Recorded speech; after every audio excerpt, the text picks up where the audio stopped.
เป็นลิง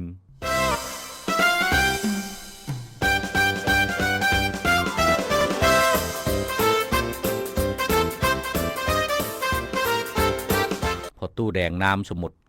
ตู้นี่ก็คือว่าล่ะผู้ใหญ่มักปล่อยเด็กน้อยมักขนมผู้เฒ่ามักของหวานว่าซั่นซะไปมือใดมือดีหลานกำลังขี้ดื้อเห็นพอตู้ปฏิบัติเป็นประจำวันก็เลยอยากสนใจเลยถามขึ้นว่าเจ้าอันไม่นี่หยังก็อันเจ้าคือกินเต้นของหวานแท้ก็กินแต่กล้วยแต่หมากไม้นะอันชุกมือเฮาก็เห็นเจ้ากินอันนี้มันเป็นเพลอก็มันแซ่บวะว่าซั่นได้หลานฉลอกกอกตู้เลยว่าคนโอ้ยมึงก็สร้างทำเนาะมึงเท่าเบิ่งมึงอีหูบ่กินอะไรเนาะของหวานมันก็เข้ากับผู้เฒ่าแล้วบักละว่าซั่นได้หลานบัดหลานเป็นต่างหากเนาะไหนหันหลานเลยว่าขึ้นนะพอโตนี่ก็ได้นะเท่าแล้วเลยสิเป็นลิง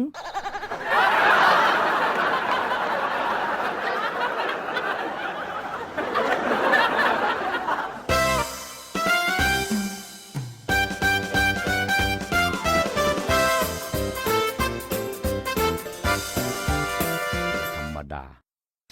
ให้ชื่อมาว่าเลงคือกัน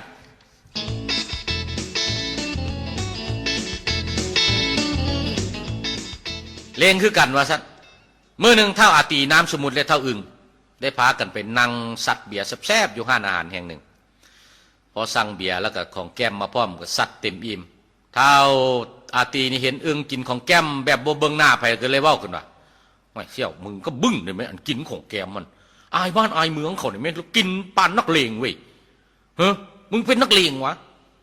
อาตีเว้าให้อึ่งก็เครียดนิดนึงเลยว่าขึ้นกูนี่แหละนักเลงมึงสิเฮ็ดสังทางอาตีเลยว่าคุณอ่ะอุ้ยค่อยว่านี้ยังมีนักเลงหลายเขาจะตีมึงกันเนาะอึงก็เลยว่าคุณอ่ะเอาล่ะนะกูกับนักเลงคือกันนั่นแหละนักเลงของแก้ม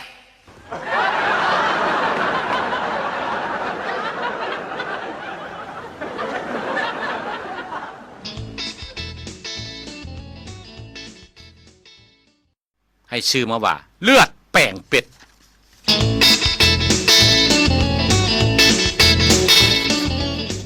เลือดแปลงเป็ดบ่อสีน้ำสมุทรได้ลมกับนางคำผู้เป็นหมูหักหมูแพงเรื่องอยู่เรื่องกินนี่แหละแล้วก็เลยไปใช้เรื่องลูกเรื่องผัวบัวชีเว้าขึ้นว่าเฮ้ยผัวเฮาหันจักเป็นเพียงมากเลือดแปลงเป็ดเฮาเตือนเล่าเรื่อยๆว่าอย่ากินมันเสี่ยงต่อการเป็นพยาธิไข้หวัดชัดปีกระบาดหลายบัวชีเว้าซั่นบัวคำเลยว่าขึ้นว่าแม่นว่าพวกเฮาก็มักคือกันนั่นแหละเลือดแป้งน่ะคงอีโบติดพญาไข้หวัดสัตว์ปีกติ